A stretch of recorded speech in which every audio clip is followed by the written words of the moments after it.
In Australia, a professor is called to the microphone so he can make a speech. He starts with a silly joke, but then he makes a nasty one, which leaves everyone in shock.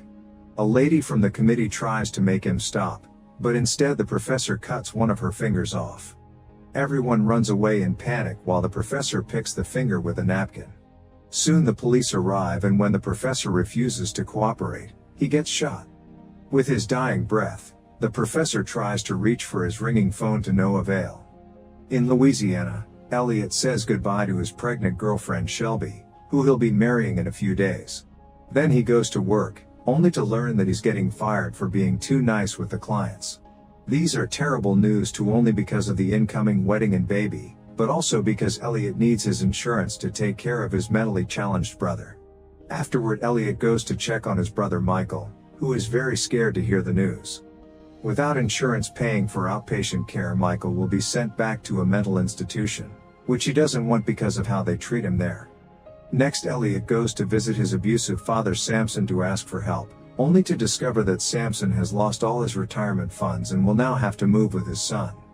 That night, Michael asks Elliot to drive him to the store so he can get his medicine. During the trip, Michael points out how weird it was that their father only became mean later after he magically started to make more money. After dropping Michael, Elliot stops at the traffic lights and gets annoyed by a fly circling around his face. The traffic lights are strangely still on red when suddenly Elliot gets a call from an unknown number with a ringtone he didn't choose. A mysterious voice calls him by his full name and announces that Elliot has been selected for a very unique game show that could make him tons of money. When Elliot tries to pass, the voice reveals it knows everything about him. His mom was killed in a car accident when he was 9. He has student loans, credit card debt, and trouble sleeping. The voice even knows there's a fly in the car and tells Elliot to swat it, promising to pay him $1,000 if he's successful. Getting annoyed, Elliot quickly swats the fly, killing it. As soon as he does so, a message arrives to his phone saying the money has been deposited in his bank account. Starting to worry, Elliot gets out of the car to check if someone is spying on him, but he doesn't see anyone. At that moment, the voice calls again and tells Elliot that his next challenge is to swallow the fly for exactly $3,622, which is what Shelby owes on her credit card. After the voice ends the call, the traffic light finally changes to green. Minutes later, Elliot arrives home and checks his bank account online, confirming the money was deposited. Then Elliot takes out the fly and eats it, which causes the next prize money to instantly appear in his account. The voice calls again, saying that in just 36 hours Elliot can be very rich. He only has to complete 11 more challenges that will increase in value as he advances in the game. If he makes it to the end, he'll get $6 million. If he fails any of the challenges, the game ends and Elliot loses all the money he made up to that point. There are rules to follow, and the voice tells Elliot to be alone to hear them, so when Elliot sees Shelby leave her room, he starts moving around the house to avoid her, eventually hiding in the bathroom. Telling anyone about the game, attempting to contact the organizers, or interfering with the game will also count as losing. Elliot presses 1 to accept the deal, and the voice makes him sing "I Will Dance with the Golden Toad" to finish the registration. Then the voice says the next challenge will come tomorrow and hangs up. Elliot goes back to Shelby and tells her he's been organizing a surprise to get her off his back. The next day, Elliot goes to the park with Shelby and her parents, but he can't stop thinking about the call. As soon as his phone rings, he leaves the group and hears the next challenge. He must make a child cry in 5 minutes for $5,000. Elliot looks around the park and sees a little girl running, so he blocks her way and tells her that her parents are going to leave her in an orphanage. When she doesn't believe him, he just points at the couple and says that's why they're talking about right now. The girl finally gets upset and cries as she runs back to the family, and Elliot gets a message confirming the money. Afterward, he hurries to help his group pick up their things and gets in the car with Shelby, driving away as the girl's parents run after him to throw a trash can at his car. Minutes later, the couple makes it to church to pick up Samson. While Shelby is stuck helping him get back on his wheelchair, Elliot gets a call with a new challenge. He must burn a nativity scene handcrafted by blind kids. Shelby takes Samson to the bathroom and has to deal with all his complaints about the baby and their marriage, revealing he's quite racist. That doesn't stop him from asking her to help him with his zipper. Meanwhile, Elliot uses this opening to steal the nativity scene and takes it to the backyard, where he lights it on fire and instantly receives the money. However, he fails to control the flames, which soon spread to the actual church.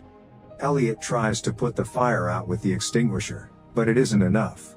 Panicking, he runs to activate the alarm, then he finds Shelby and Samson to leave quickly. Outside, he receives another call telling him that once he's ready, he must follow the homeless person across the street. Elliot immediately leaves Shelby behind with his father, ignoring her protests regarding his weird behavior. At the police station, the little girl's parents are reporting the incident at the same time that the homeless person reports that a guy offered him an ostrich plus $1,000 for his clothes and shopping cart. However, he took the things and ran. The description both victims give match, and Detective Chilcote becomes interested in the case, especially when a new report comes in saying the same guy started a fire at church. As Chilcote announces he'll go himself, an officer comes in with the infamous ostrich. Meanwhile, Elliot has put on the homeless man's clothes and is doing the 6th challenge, which takes him to a very old house.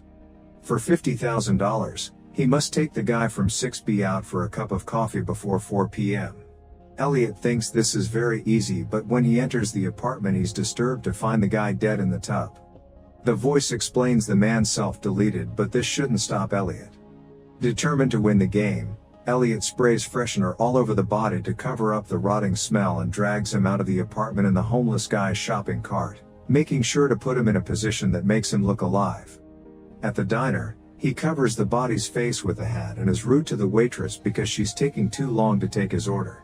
With only 1 minute left on the clock, a group of police officers enters the diner and sits right behind Elliot, making him nervous. The waiter serves them coffee first, leaving Elliot with no choice but to steal a cup from them and put it on his table just in time. A message to his phone confirms he got the money, but now the officers are angry. Elliot apologizes and drops a bunch of money on the table while calling out the cops because they were putting alcohol in their coffees. This makes them back away and Elliot gets to escape. Then he gets a call from the voice, who is so impressed by the police trick that he counts it as the 7th challenge. However, the voice also says that Michael's file is already being marked for review because the insurance company has dropped their support.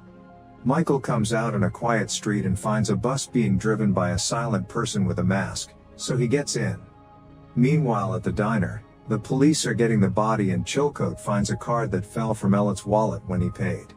He sees a strange man called Vogler talking to the waitress, but he's gone before he can interrogate him. The waitress tells Chilcote that Vogler claimed to be a reporter and left him a paper with his contact information, which Chilcote takes for himself. Moments later, Chilcote visits Vogler at his trailer, but Vogler immediately runs away and gets behind a gate, which he locks up to stop Chilcote from following him. He claims that the cops are working for them and tells Chilcote to kill Elliot, then he leaves. Chilcote decides to search the trailer and finds lots of information about the game happening all over the country and even a symbol that appears to be the organization logo. Back to Elliot, he's still on the bus when he gets the next call. The voice tells him to take out his library card, but Elliot doesn't find it in the wallet. This means the police knows his identity now and he may be facing 10 years in prison. However, the voice points out that if he finishes the game, he'll make all the charges go away. Late at night, the bus drops Elliot at a motel and he goes to room 8, where he finds the organization logo on the keychain. Inside the room there's a nurse and a guy called John who recognizes him. It turns out they went to school together and John used to harass Elliot all the time. As the nurse takes out a saw, Elliot gets a call telling him to cut John's arm off. Elliot refuses to do it, but when he asks John, the guy agrees to do it.